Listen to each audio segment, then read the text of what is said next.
Hi Siri, I'm looking for a new podcast, one that preferably is hosted by a UF Hall of Famer, one that airs every weekday that would bring me everything I need to know about the Florida Gators, including news, analysis, and opinions. Siri, is there such a show? Have you heard of Podup with Matthews in the morning on Facebook, YouTube, Twitter, or any podcast platform? Oh my gosh, why didn't I think of that? UF Hall of Famer Shane Matthews has a show every weekday. I'm going to go check it out tomorrow. Thanks, Siri. Welcome to a Wednesday edition of the program. It's Podup with Matthews in the morning from a crime prevention security system studios, large enough to serve you, small enough to care. Got JC lined up here on the Titan More Hotline. Then we'll have Kyle Crooks and Jeff Cardozo talking Gator baseball. In the meantime, let's head to the Titan More Hotline, and we're joined by Corn Dog. Good morning, JC. How are you? Yeah, it's good to be with you today, Wednesday, and right there on the hump day, my man. Yeah. I can't believe how hot it is here. It's February the 20-something, and we're going to have 86-degree weather today. Well, you could get in your Speedo and go swimming, JC. That's right. Yeah. Outdoors for sure. Outdoor stuff. We got a lot to talk about. Gators play in basketball against the Kentucky Wildcats at home this evening. Last night, Tennessee loses again. They were like 10th in America. They're going to drop, but A&M is only one game back of Alabama. They are in basketball. I don't know if did Missouri or Mississippi State win. Missouri pulled it out in overtime.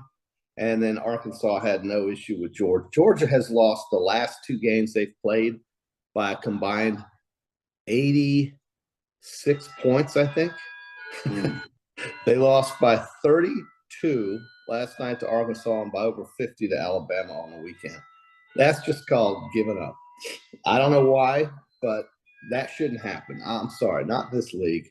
But Mississippi State and Missouri, played hard, and Mississippi State needs every win they can get to try to get on that last four in. And Missouri, I guess you could say, is in the same position, but it was a close game. Could have gone either way. And Missouri gets it by gets a 2-point win. I'll tell you, the SEC tournament is going to be really fun to watch. I think the folks in Nashville are in for a treat, and I think there's going to be a lot of attending fans from schools that, I think 6 teams look pretty solid for the NCAA tournament right now. Although Tennessee's doing the best they can, they will be in the tournament. They're 20-8. They're ranked 11th, but you got to like what you see out of Texas A&M. Yeah, for sure. There's no question. They play hard for Buzz. He's they really do. He's a really good coach. He's a really good coach. He is. Chris on the Titan of our text line, Chris from Cottondale. So Shane, you're not the only one in America that is impressed with FSU. They would make 2 of us. If AR remains consistent in the game and doesn't go bad after the hot start, we win. Because I was talking about it yesterday. I'm not sold on them. So you think the Gators should have won that game? Who, me? Yeah. Well, I mean, they lost on. We had a chance to tie it up on the last series of the game. I said we were talking to Buddy yesterday. Yeah. And I'm not one of these sold on Florida State because they beat one team the entire year with a winning record, and they were very average, if you ask me. Well, average won 9 games, and they had the best. Because JC, but did you hear what I just said? QB, they won 9 games. Okay, you guys around here are talking about teams that won 9 games when you're sitting at 6. And the year before, this has nothing to do with Florida. Well, this has nothing to do with Florida. Well, okay, fine. It doesn't have anything to do with Florida. But you're talking about a team that is on trend upwards that won 9 games with a coach who just got an extension. You tell me what you're not impressed by. They were in the garbage can. Florida State told you. Did you not hear me when we got ready to play them? I said they were not very good. I watched them on tape. Okay. What you said? Okay. They won 9 games. They did. You can't take that away. But you sit here and talk about people's schedule. That's what we were talking about. They were talking about Florida's schedule is ranked 6th in America next year, the 6th hardest. I don't think it is personally. But Florida State lost to teams that had winning records and beat nobody with a winning record. They are not going to beat Clemson. I'm telling you right now, they will not beat Clemson. I will wager you whatever you want right now. They will not beat Clemson. They played in the ACC. It's not a hard conference, not a strong That's conference. my point. Okay, fine. That's not their fault. They have won. I didn't say it's their fault. What I'm trying to tell you is but Buddy Martin and I were talking about it. I said I was not impressed with FSU last year. I'm still not impressed with them. They struggled with a horrible Oklahoma team in the bowl game. Would you like to have Jordan Travis play quarterback for Florida? No. I mean, I think the world of the kid, but he's not. I don't think he's a great quarterback. Oh, I didn't say is he a great quarterback, but would you like to have him be playing here? I'm sorry. You would go with Graham Mertz instead of Jordan Travis right now. You haven't even okay. If you go back 2 years ago, Jordan Travis was brutal. So you don't know how Graham Mertz is going to play. This has nothing to do with the Florida Gators, JC, is what I'm saying. But I am. Your opinion is you think they had a great year. I don't think they're very good. There's nothing wrong with that. Well, how many games did they win 2 years ago? I don't care if they would have gone undefeated this year. The body of work and watching them in person tells me I don't think they're very good. Okay. Yeah, they won their bowl game and won to 9 games in the regular season. Right. And as I said, they beat one team with a winning record. So there you have it. All right. So news at Alabama's got some issues on their hands with their coach and their basketball team. That's gonna turn bad. I have a feeling that their best player will no longer play for Alabama, and there's word that the coach is not going to be around either. Okay. You don't agree with that? No, I don't. Do you even know what we're talking about? I kind of do. Something about a gun, but I don't know the whole story. Okay, so here's the story. I haven't seen anything. I haven't seen anything on here. It's all over Twitter, JC. It's all over. I'm just telling you. So here's my question. When a player calls another player to bring a gun and that gun is used to kill someone, you don't see anything wrong with that? Well, first of all, why do you have a loaded gun? Yeah, I listen. I don't know anything about the gun situation. I do know that it wasn't Brandon Miller's gun. I know that. But he brought it to the kid that shot and killed the woman. And that's against the law. It's like an accessory. It's no different than when if you're driving the car and we go rob a bank. You didn't have anything to do with it, but you drove the car. So Brandon Miller was in on the murder? I don't know. I'm just telling you, it ain't going to be good. Now, that's very important. That's very important. Brandon Miller wasn't in on any murder. No, Brandon Miller. But JC, just think about this. I'm thinking about it legally. What law did he break? So you're an attorney. I'm not an attorney. I don't know what's going to happen. I'm just telling you. Why don't you ask Jeffrey Melvin? I don't know if he's a criminal attorney, but my point is, anytime something, I'm just telling you. And then Nate Oates' comments, they're going to get blasted. I'm telling you. I don't see how it happens. But Brandon, it has to be proven. I can just tell you this without being a lawyer. It has to be proven that Brandon Miller knew the intent of the guy who used the gun. That has to be proven. I agree with all that, but I'm just telling you, I don't think he's going to continue playing for them. Maybe. We'll see. I mean, there may be too much pressure, but as far as laws being broken, I don't think there was one. So, well, I just put it this way: if there was any other school, and then the comments, what Nate Oates had. So basically, what people are saying is Alabama covered all this up, is what people are saying all over Twitter. So I don't think it's going to turn out very good. We shall see. Well, I'm sure Twitter knows all. I mean, everybody on Twitter is telling you. JC, why are you so defensive about what somebody got killed because this kid brought a gun to one of the other teammates? Yeah, but I mean, it doesn't matter what school this is. That is a problem. It is a problem with what happened. I'm speaking specifically to what Brandon Miller did. Did he know that the kid he brought that kid's gun to, it wasn't his, it was the other kid's gun. Did he know that that kid was going to use the gun and go shoot somebody? That's the question. Well, first of all, he knew the gun was loaded. Yeah, I guess he would have known that if it was. The guy told him the guy was loaded. He told him they have it all in the court records or whatever. I read about it. I just don't think it's going to turn out. I'm just saying I don't think it's going to turn out good. Why wasn't Brandon Miller arrested? Because that's why this happened months ago. Now it's coming out. But why wasn't he arrested when the kid was arrested for shooting? JC, all I'm saying is I'm not defending Brandon Miller. I'm not defending Alabama. I could care less. All I know is somebody lost their life. And I'm just telling you that the University of Alabama is being, the word out there is that The word out there. why did it come back out is what I'm asking. How about this? If Brandon Miller was an accessory to a crime, Brandon Miller would be in jail right now, right? Well, that's what they're. Well, here's what I do know, that the state of Alabama also changed the law after this happened, is what was told. Well, I'm talking about law. You're talking about intent, and I don't think we're talking about the same thing. I'm not saying Brandon Miller knew anybody was going to get killed. I'm just saying it's a bad situation that ain't going to turn out good. That takes a freaking Shakespearean scholar to understand. I mean, the guy got killed. The guy got killed. Somebody it was a woman. It was a mom. She got killed. You have to tell me that Brandon Miller had something to do with that before Brandon Miller goes to jail. Okay, again, this has nothing to do with. I'm just telling you that it's not going to turn out good for Nate Oates either. All right. So just read up on it. You like to read up on stuff? Just read up on it. That's all I'm saying.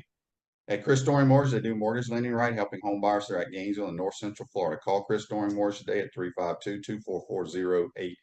JC's on the Titan tomorrow hotline. JC is very defensive today for Florida State and Alabama for some reason. Yeah, and you're ready to say they suck and put a kid in jail that didn't break the law. I didn't. Look, okay, QB. Okay, you're right. I'm a little defensive.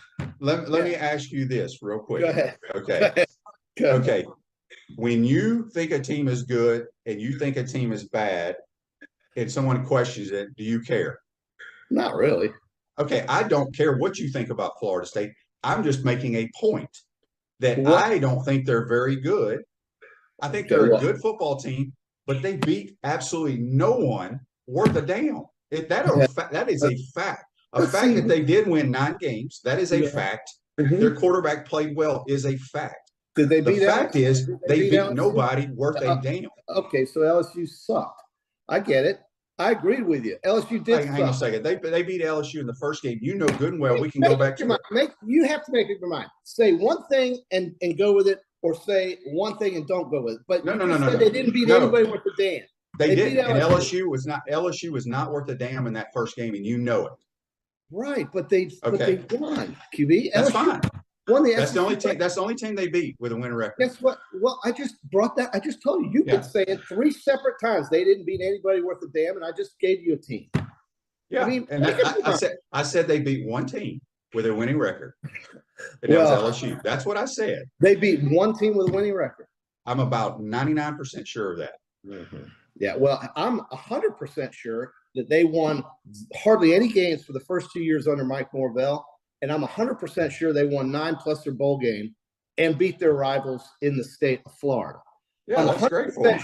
I'm 100% sure that that's a hell of a lot better than what they've been showing us the prior 2 or 3 years. Yes. Right. That's I don't know what you want them to go to the freaking Orange Bowl. I don't know what it is you want. I'm just saying we were talking about the strength of the schedule, and I don't think they're very good. That's all I've said. And you will not change my mind. I don't care if they would have won the ACC last year. I saw them in person. I watched them on tape. Mm-hmm. And Florida did what they wanted to do with them. Aren't you the same guy that told me Oregon State wasn't very good? You're the same guy that told me that too. I don't think they're very good, no.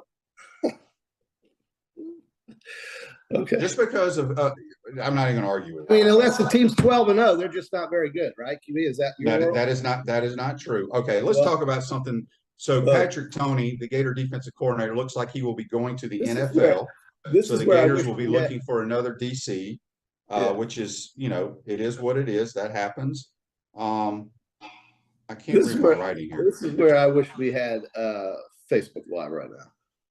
This is where we're being taped, but like I said, we have different opinions, and that's what the world is about. We don't believe on the same stuff in certain things. I don't care about. I'm not an FSU fan, all right? I'm trying to look at this objectively. I can tell you don't like FSU. You never have. No. Look. I know Jordan Travis personally. Eric Kresser was his quarterback coach, was his high school coach. What does that mean? What's that got to do Because I know the kid. I think the world of Jordan Travis. Okay. I think he's a good football player. Right. I don't think FSU's very good. That's my opinion. You have your opinion. That's it. There's nothing else to talk about. Oh, sure. Okay. Well, that's fine. I mean, that's fine. I'm just going with what I saw. I mean, I saw a good record in a winning team. And you also thought we would get blown out by them. And I said, we will not get blown out by them. But I did. We can go back. We could go back because you did say that. I did say we got blown out. We would get blown out by Oregon State. I did say Right, that. but you said it about Florida State, and I said Florida State is not as good as people think they are. So regardless, who cares? Who cares? Who cares? Well, I mean, what you want to talk about? Harry Higgs on the PGA Tour instead? Would you rather talk about? I do want to do it. We got to do our Peachland Dental picks. That's more important, in my opinion, than talking about Florida State's last year. I don't think it is to the viewers, but that's fine. Trust me, our viewers don't give a damn about Florida State. Oh, all right. Okay. Yeah. Well, if they like the Gators, they probably don't like Florida State. And this has nothing to do with me playing at Florida and them being Florida State. It has nothing to do with it. My eyes told me they were not a very good football team. That's all I'm saying. They beat. I'm not even gonna go through it. But you're looking at their record, aren't you? I'm looking at their schedule. Tell me who they beat. Who they beat? I'm gonna tell you exactly who they beat. All right. They beat LSU. I told you that. Hang on, this is the wrong year. Why? This gave me like the last 6 years together. Just Google 2022 Florida State schedule, dude. Yeah, that's what I did, and they beat Oklahoma 35-32. Oklahoma had a losing record. They won by 3. They beat the Gators, who had a losing record, by 7 at home. They beat Louisiana. But they didn't beat the Gators when they had a losing record when they played them. The Gators didn't have a losing record when they played them. And I don't think Oklahoma had a losing record when they played them either. Did they play? They only had 6 wins. Both teams had 6 wins. Yeah, but they didn't have 7 losses at the time. So that's dumb. No, that's the truth. What about Wake Forest? Did they play Wake Forest? They lost to Wake Forest. Okay, they lost to Wake Forest. Did they? I don't know why this thing here won't say. They really lost. It's giving me like scores. I typed in 2022, and it's giving me scores from that year, and then like 2020. I don't know. Anyway, it doesn't matter. But they didn't. I'm just telling you, the only good team they beat was LSU. Clemson beat them. So anyway, all right, we got to get to our Peachland Dental, Gator Nation's number one choice for dentistry in Port Charlotte and surrounding areas. Visit them at peachlanddental.com. All right, JC, you're getting destroyed in golf. So I'm gonna let you pick first. Wait, why am I getting destroyed? I've won every tournament except one, I think. Well, Max Homa you didn't have John Rahm last week. No, but I had Max Homa, who came in second. Yes, but you also had Sam Burns, so I don't think you made the cut either. Well, did all your guys make the cut? You're not keeping up very good with this, so how do we know? Zalatoris made the cut. Yeah, they all made the cut. And Zalatoris wasn't that far behind. Wasn't that far behind any of the leaders. So, all right. So, QB, did Syracuse have a winning record last year? No. They didn't? No, I'm telling you, LSU's the only team they beat with. Do you have the record? Do you have their record? Syracuse did have a winning record last year. How about that? They did? Yeah, they sure did. What was it? 7-6. Because they won their bowl game. That's fine. Okay, so Syracuse, that's a good football team. Okay. Well, I mean, I don't know. Yeah. So why is it? I mean, why is what? I know Miami was god awful. I do know that. Everybody they played was god awful, and they lost to the teams that were pretty decent, except LSU. So anyway, it doesn't matter. It doesn't matter. Gosh. All right. I'm going to pick. So you get to pick first, or do I get to pick first? I'll let you pick first, so maybe you can win. I'm going to go with Billy Horschel, Florida Gator golfer. All right. This is the Honda Classic. There's going to be a lot of guys. Some of the bigger names are not in this tournament. They're taking the week off. So you're going to have to do some digging. I'm going to take Shane Lowry. Oh, the big Irishman.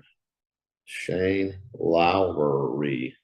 Yeah, these guys are going to have to get used to Bermuda grass now. No more of that California stuff. It's a big difference. Wow, that's interesting. Okay, I will go with Webb Simpson. All right. So you have Horschel and Webb Simpson. Yep. All right. I'm going with JT Poston. Oh, Lord. Okay. Poston. I mean, we've both picked one winner this year. I don't know why you say you're killing me. Why do you say that? I agree with that, but my other guys have been finishing higher. They have. Okay. Well, it's slim pickings here. I tell you, I don't really like many of these guys at all. But I'm going to take one of your guys. I'm going to take Sung J M. Yeah, I just had him. I just cross him off. So I will take. Go for Harris English. I'm going to go with Cameron Young. Yeah, I mean, I almost picked him. I don't know about the Honda Classic. I know they got this, the last 3 holes at this course is called the Bear Trap or something. Very difficult finish down there. But this course, I mean, I think the score will still be in the high teens, 18, 17. But maybe I'm wrong about that. I don't know. PGA National, you ever played down there? I have. I've played there many a times. It's a good golf course. If the wind doesn't blow, they'll tear it up. They need the wind to blow.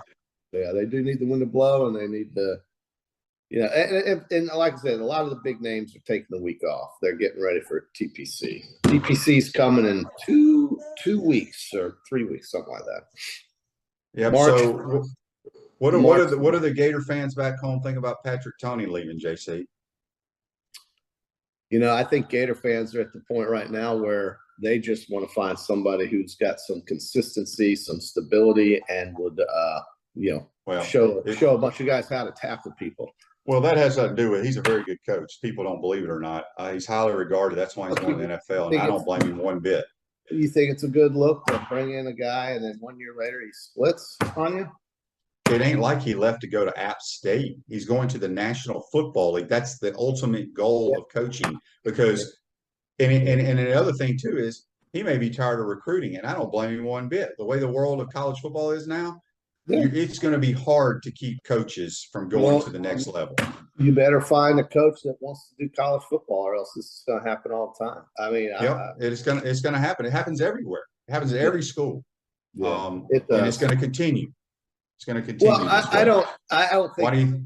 It's just like Todd Monken. Todd Monken, he hasn't made it Georgia, but does he want to sit there and have to recruit 24 hours a day of his life? Well, no, he's going to the NFL. Jimmy, I get that the job description has gotten a little tougher for these guys. I think you can make the argument that most of them are overpaid to begin with. But I think that has nothing to do with it. Okay, fine. That's fine. But I'm looking at it from a fan's perspective here, okay? Fans just want results, and they want accountability. And I don't think they've seen that in the last 2 defensive coordinators here at Florida. But again, I will argue with anybody till I go to the grave. There was a common denominator between last year and the previous year, and that was players. Okay. You got 2 guys that are both coaching in the National Football League, by the way. They're getting ready to be coaching in the National Football League that people complained about. Why would NFL guys be hired, or NFL organizations hire these guys if they didn't know how to coach? Now, you can say we did a poor job recruiting and all that kind of stuff. But look, the bottom line is the way college football is now today, college athletics, I should say, with the NIL, it is going to drive coaches out of the profession to professional sports because it used to be different, kind of. Yes, they make a lot of money, but I can promise you they'd rather just hang with their family and coach football or do that and coach basketball than have to recruit every day of the year. Yeah, those are facts. Those are facts, but I don't know when that changed so dramatically to where they weren't doing it every day of the year. I mean, they weren't, JC, because you used to didn't have to recruit the players on your team on a daily basis. Now you do. Once they're there, they come there. Now they may transfer, but they're going to have to sit out. They have to pay a penalty. You don't have to do that anymore. Now it's the wild, wild west. You can go where the hell you want. In the NFL, you have set rules. This period of the year is free agency. It ain't like that. I mean, you could lose a quarterback right now at some college. It's just it's insane what's going on. Insane. So, well, it might be, but like you've always said, the same teams are going to keep winning. I don't know if that's the case. Yeah, because they're going to win. There's no way anybody out of the pack's going to come show up. Well, the reason why I say I don't know if that's always going to be the case, and yes, I agree, the Pac-12 is the most pathetic conference in college athletics. Look at their basketball this year. But but QB, with all this movement, this NIL, and with all of these players bouncing around, there may be a little bit more parity, especially with 12 teams now. And 12 teams will, I think, 6 at-large teams and 6 conference champions. I think that's going to spread it out a little bit. I'm not going to say that you're basically left with 3 winners every year anymore. So no, there's 5 or 6. There's going to be the same 5 or 6 schools playing every year. But I know they will be, but that doesn't mean they're always going to win. That's all I'm saying. It could spread out a little bit. I don't know. No, maybe not. I mean, TCU came out of nowhere. They had a tremendous year. Exactly right. But Right. that's going to happen probably once every 5 or 8, once every 10 years. I bet you it happens next year. I'll bet you somebody comes out of the woodwork next year too. Why wouldn't they? Cincinnati did the year before. I think it was Cincinnati, wasn't it? And then we had TCU. So I think it's going to happen more than you think. Well, I hope so. I like it. I can't wait for the playoff expansion. That's what I'm excited Well, about. that's on the way, and then we're going to see some different conference, teams moving from conference to conference. The Texas and the Oklahoma is going to get here a year early, as we already know, and I think UCLA and USC will probably find a way to get to the Big Ten a year early. Actually, I think they are getting there in 24 as well. So the Pac-12 is a mess. By the way, look at their basketball this year. Worst conference in America. They may have one team make it to the NCAA, probably 2. But it's UCLA. Outside of UCLA and Arizona, they'll have 2. Excuse me. They'll have 2. Yeah. UCLA and Arizona. They'll have 2. UCLA and Arizona, and that's probably going to be it. I'm not sure USC is going to make it. So it's a weak league. There's no doubt about it. The Conference of Champions. So that's what they are. That's what they do. Well, all right, JC, we got to get out of here. We got to turn it over to Kyle Crooks and Cardozo. Okay. JC, go back to sleep. All right, that's JC on the Titan MR hotline. We're going to take a quick timeout. We come back. We'll be joined by Kyle Crooks and Jeff Cardozo talking Gator baseball. You're watching and listening to Podup with Matthews in the morning from the Crime Prevention Security System Studios. JC's a huge FSU fan, by the way. Y'all can tell. Have a good day, folks. A couple of minutes. We want to take this moment to thank our sponsors who keep the show going and pay the bills. Our premium sponsors are Crime Prevention Security Systems, large enough to serve you, small enough to care. Titan MRI, Gainesville's only locally owned and operated MRI facility. Meldon Law, the only official injury and accident law attorneys of the Florida Gators. Peaceland Dental, Gator Nation's first choice for dentistry in Port Charlotte. Comfort Temp. Comfort is our business, peace of mind is our promise. Campus USA Credit Union. QC Kinetics. Live pain-free with QC Kinetics. Dave & Buster's. Eat, drink, play, and watch. Our gridiron sponsors are Auto ER, UF Bookstores, right. Celebration Point Town Center, Chris Doring Mortgage, Silverback Concrete Co., Ruse Ogre State Farm Insurance, Doreen Wibby, Realtor Caldwell Banker, MM Parish. Our touchdown sponsors are Adams Ribs, Gator Dominoes, Celebrate Primary Care, Gator Bait Media, Aikido America, Style Cuts, Ironwood Golf Course, Big Mills Cheesesteak, McDonald's of Gainesville, 84 Lumber, Tropical Smoothie Cafe, Aver and Smith, Dowling Signs, Baker Sporting Goods, Silver Cube Billiards and Sports Bar. If you're interested in promoting your business on the show, call Freddie at 352-284-3733. If you like what we're doing here, make sure to follow us and support the businesses that support us. Steve Spurrier here. Making a reservation at my restaurant is easier than a Saturday afternoon homecoming game against Vandy. You don't have to call or email. Just go to spurriers.com, hit the reservation button, pick a date, a number of guests, and a time. It's so simple, I can do it. In fact, I just did. Maybe I'll see you tonight.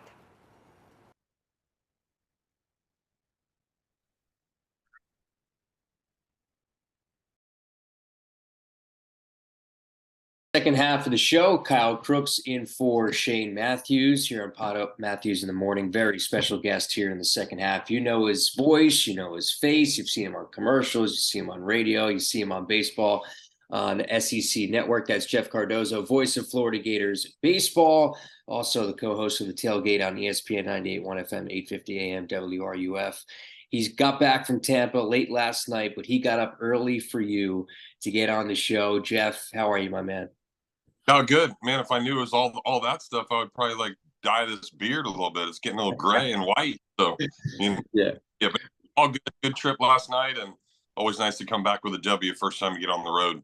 Yeah, and last night, first look at the freshman Cade Fisher, his debut. When you look at his start, 4 innings, really the pitching was outstanding last night from what they got. We'll talk about the offense in a bit, but how about Fisher's start last night and his debut? Yeah, 15 strikeouts total by everybody. But I mean, Fisher's a really interesting guy because we've now gone through 4 games, and there's so many names last year that got a lot of time on the mound that you would expect to probably get the opportunity early on. But Fisher was just so good as a freshman and coming in the fall and just getting a whole bunch of people out. He's deceptive.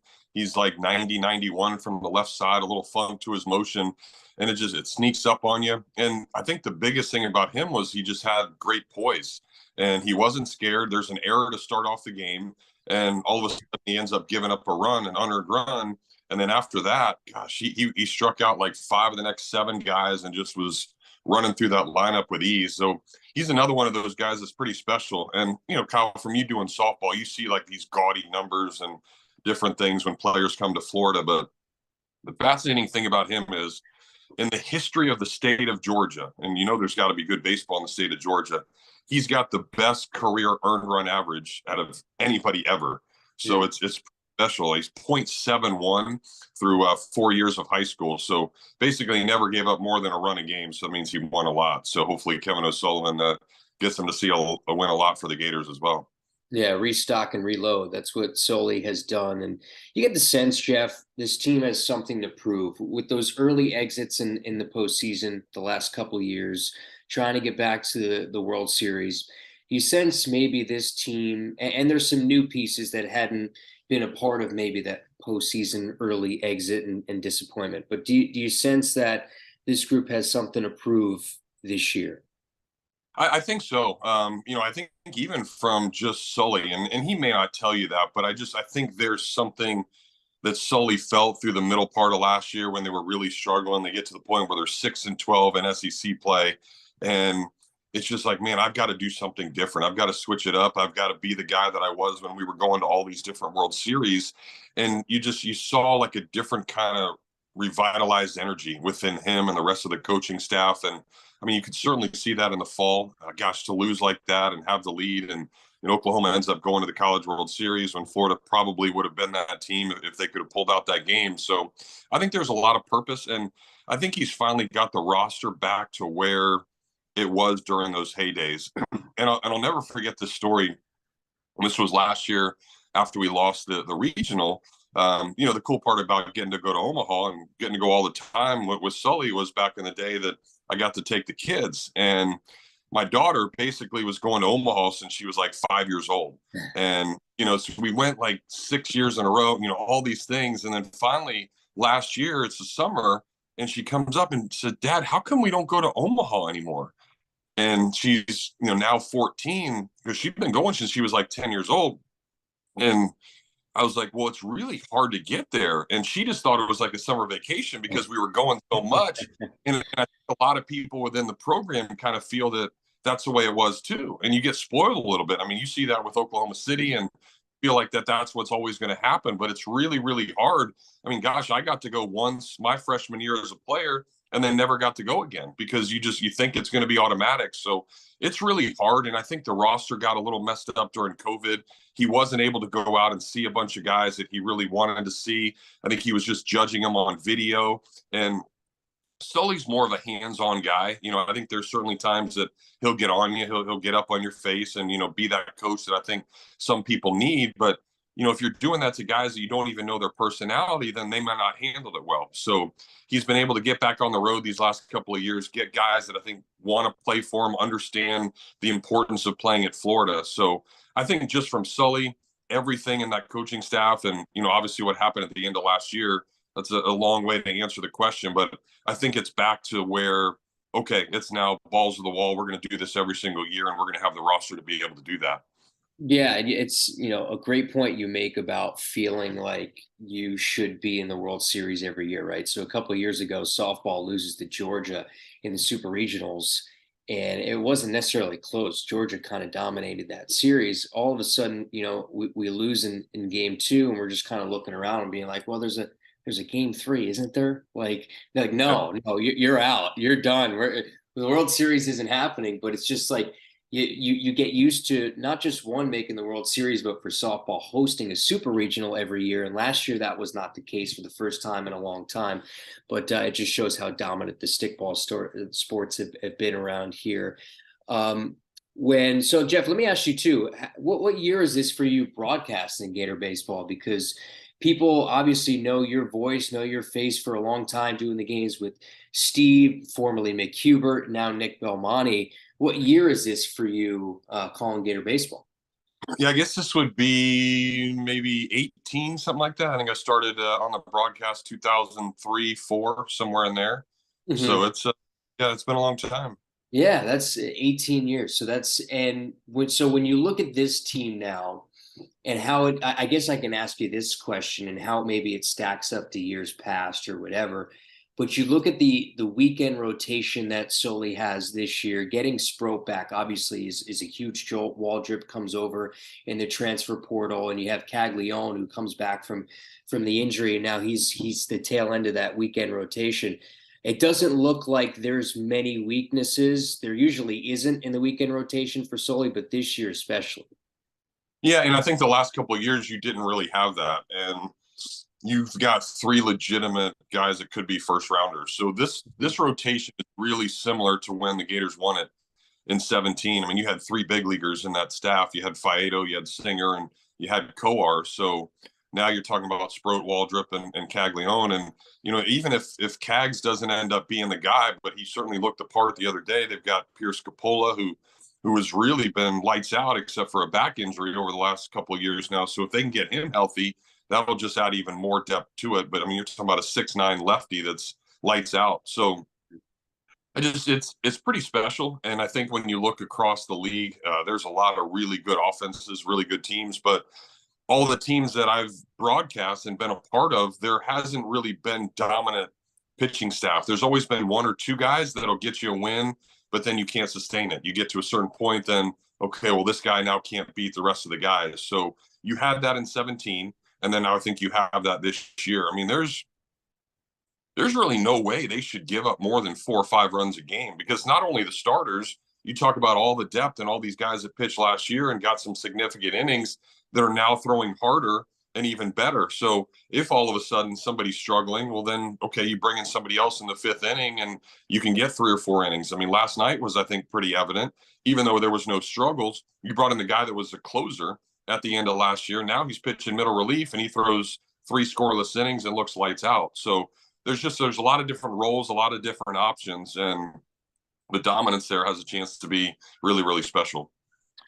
Doreen Weeby, a realtor with Caldwell Banker, MN Parish, wants to help your dreams come true. Call her today at 352-562-1411 to buy or sell your home in North Central Florida. Also, Celebration Point is where the Gators come to celebrate with premium brands like Nike, International Diamond Center, Dave & Buster's, Bass Pro Shop, Regal Cinemas, Pfizer's Rooftop, and the HBC's restaurant, Spurrier's Gridiron Grill. We will see you at Celebration Point, where Gators come to celebrate.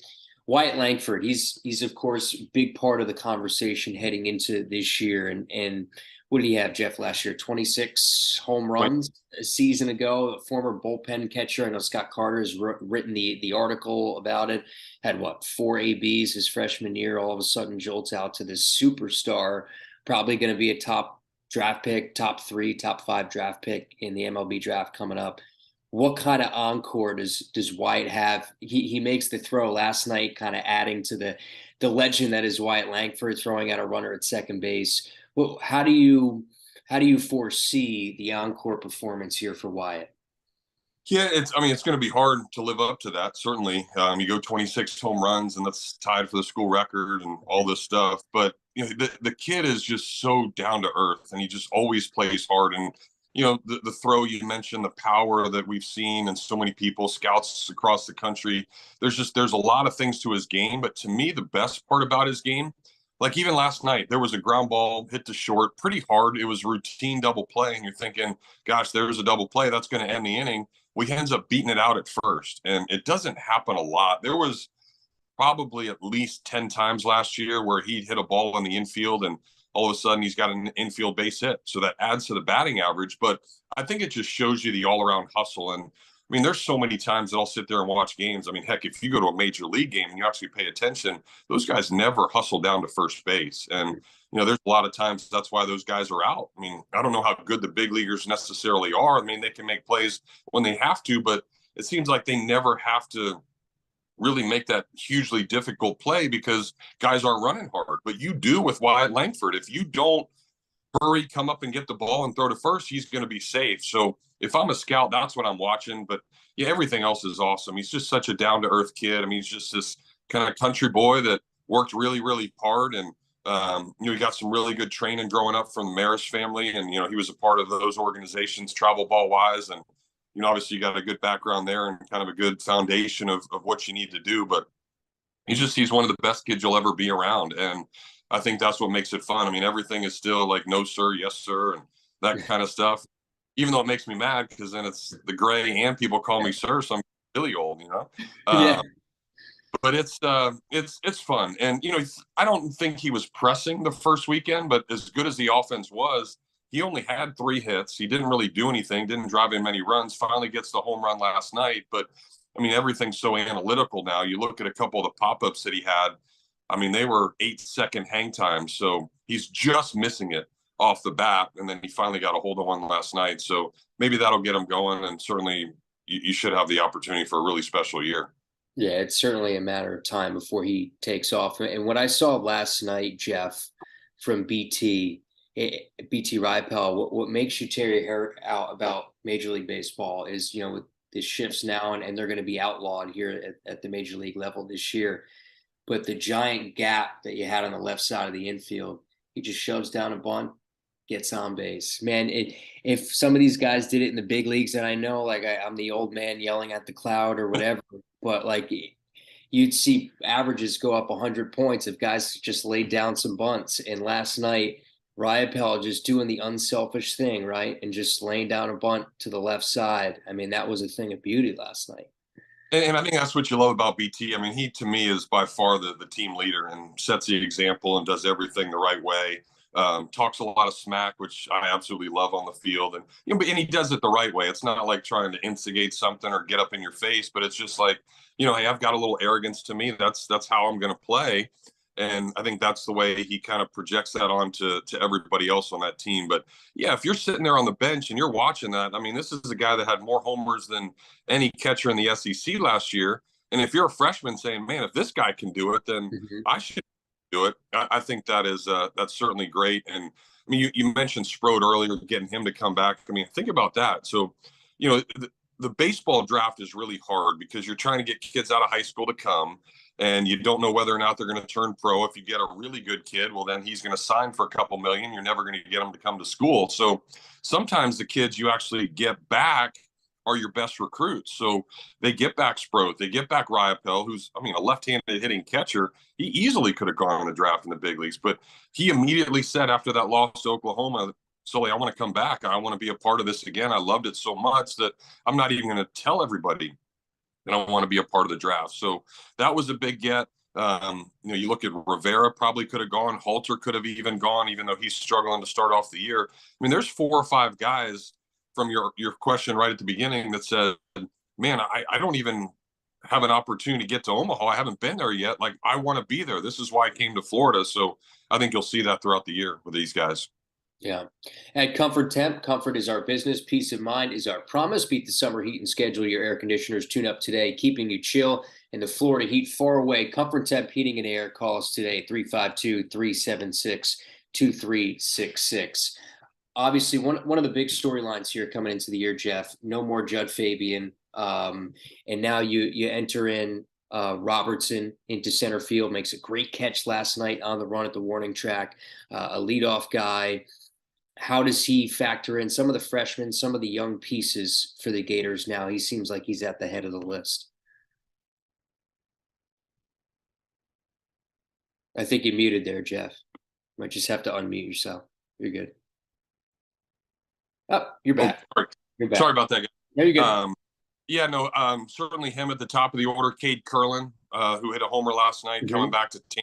Another kid that's going to have a chance to contribute a lot. But I think just having that ability and speed that Robertson has at the beginning, well, we get so spoiled over the years. There's so many great center fielders. I mean, Buddy Reed, Harrison Bader, certainly Fabian for 4 years. You expect the ball to be hit out there and it to be picked up. And he got turned around on that ball that you were talking about, but recovered so nicely. He found the glove side and ended up running right back to the spot and then hauling it in. So it's easy. And then his ability at hits in all 3 games to start off the year. He walked a couple of times last night. So he's been getting on base at the top of the order. And when you're doing that in front of then Langford and Caglione and Rivera and Riopel, and you should score a lot of runs. So I think it's a luxury that the Sully really hasn't had in several years. So they were really excited to get him and be him a part of the top of the order.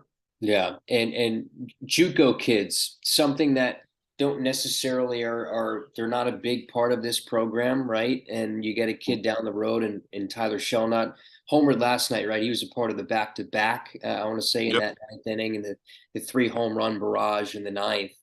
But Shelnut, he's, thoughts on this JUCO product that seems like he's going to have a big impact on this team.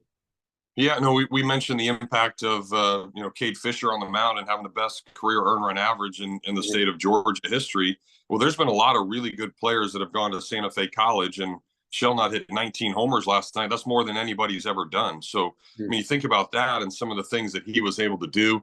He's a local kid, too, just up the road in Lake City. So I think that really adds to it. A lot of ties to this area, a lot of people that come out and support him. And he's a great kid, too, just really down to earth. I think there's a lot of kids like that. I think that's where Sully's done a really good job of being able to find the right kind of mix, too. The guys that want to play hard and it actually means something to them.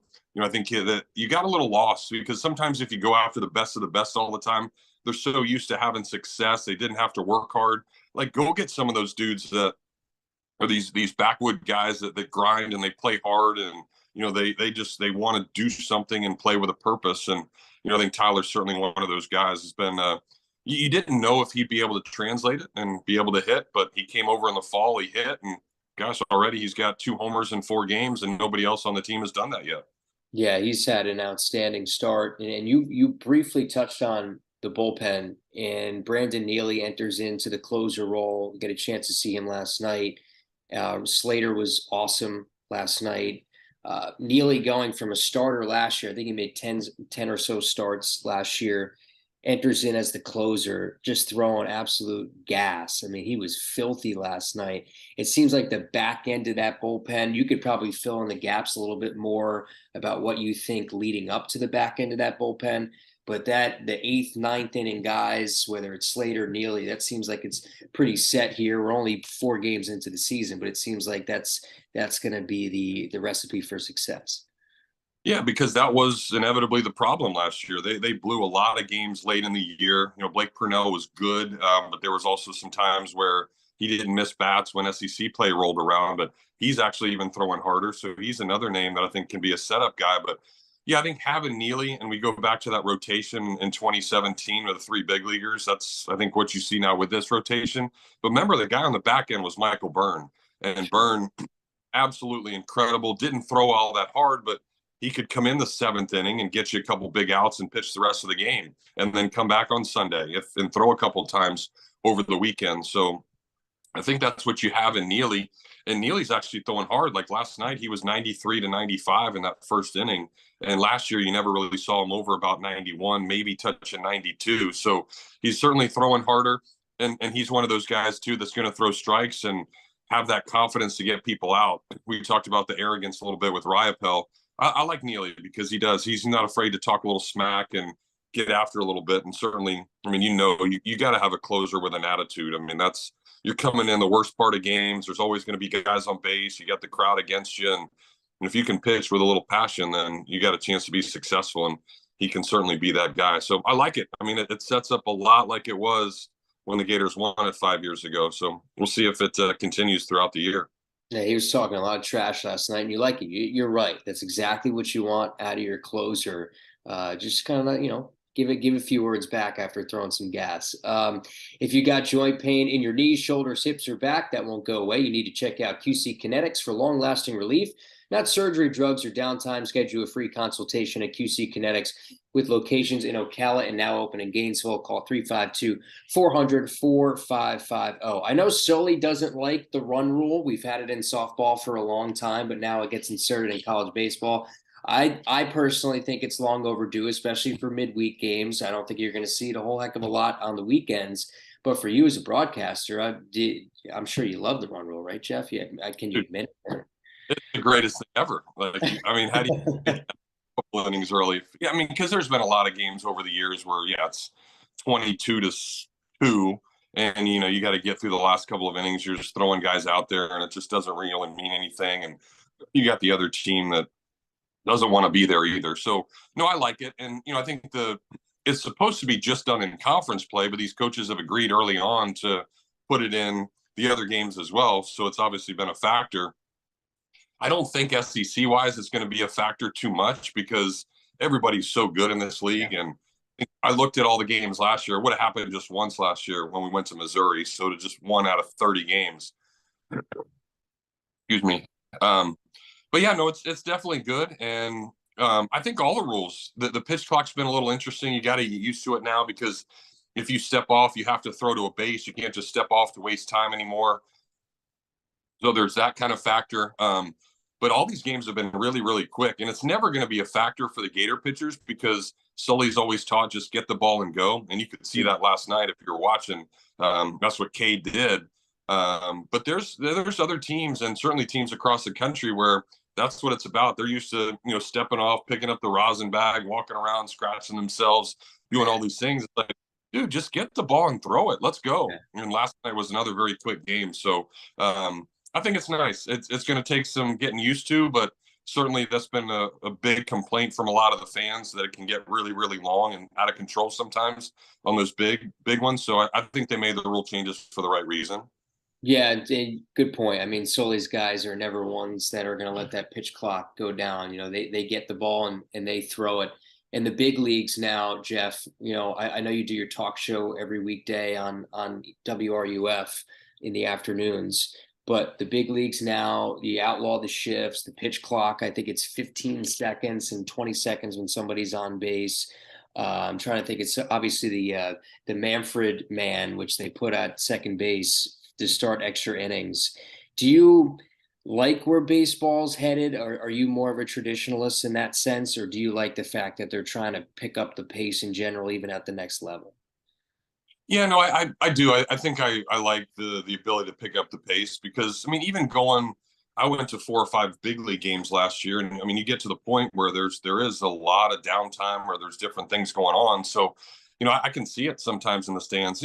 As a broadcaster, you don't necessarily mind it too much because you're talking, you're having fun, you're able to, bring stuff to the game and make it good. But I think anything that you can change to appreciate the fan base and try to help them out, I think that's good. I mean, I think that's what's great about, what we saw with everything that Scott Strickland's done with the amenities at all these places now and the venues, because, before you couldn't do anything at McKeithen Stadium, but now you look around, you see kids running around on the berm and the playground, and you're able to drink some adult beverages and just have a good time and relax. So there's a lot of downtime in baseball. So if you have that opportunity to pick it up, hurry it up, and everybody's got busy lives. I mean, that. I mean, gosh, that I have a majorly busy life. So you're running from one thing to the next. It's nice to get out of there every now and then and make it good. But yeah, I don't mind it at all. I mean, you can't stand those 4-hour games that just drag on for forever, and nobody's there by the end of it anyway. So why not make it a game where people are in tune? They're into every single time. Now, the one thing I would encourage, though, it's just, and I don't know how often you do it at softball, but there are a few times during the breaks, or even you're just looking around, when I'm not on the play-by-play or something. Gosh, so many people are just on their phones. Like, watch the game. Like, that's the one thing you wish they would just watch the game. But I mean, I know you're big on TikTok and Snapchat, so I mean, I'm not into all that, but I mean, I get it. I guess they're all trying to do something special, right? Yeah, I still haven't succumbed to TikTok there, Jeff, but maybe one day. You see people courtside at NBA games who are on their phone. You got your foot on the hardwood, and you're still on your phone, and that's even more advanced than just being at a baseball game. You can understand it, but any sort of people at concerts now are just sitting on their phone, they're not even listening or watching to what's going on. So tonight, Jeff, you got South Florida this weekend, Cincinnati. You'll be on TV for all 3 of those games. I think, correct, with Nick Belmonte? Yep. So you got Cincinnati, and then before you know it, the following weekend, you go to your favorite school. You go to Miami, right? Or are they coming here? But yeah, it's where my hatred comes out. You know, you try to be part of the broadcaster, but a win against the Hurricanes, it hits differently. That's a cool way to say it, right? That's right. Well, they've had a lot of success against the Hurricanes lately, so we'll see what happens coming up here. Jeff, you do an awesome job on the baseball. I got a chance to listen last night with you and Steve. Listen tonight on WRUF. You can listen on all the apps that are out there as well. Just don't look at your phone while the game is going on. You can listen to Jeff, have the earphones in while you listen to Jeff here tonight.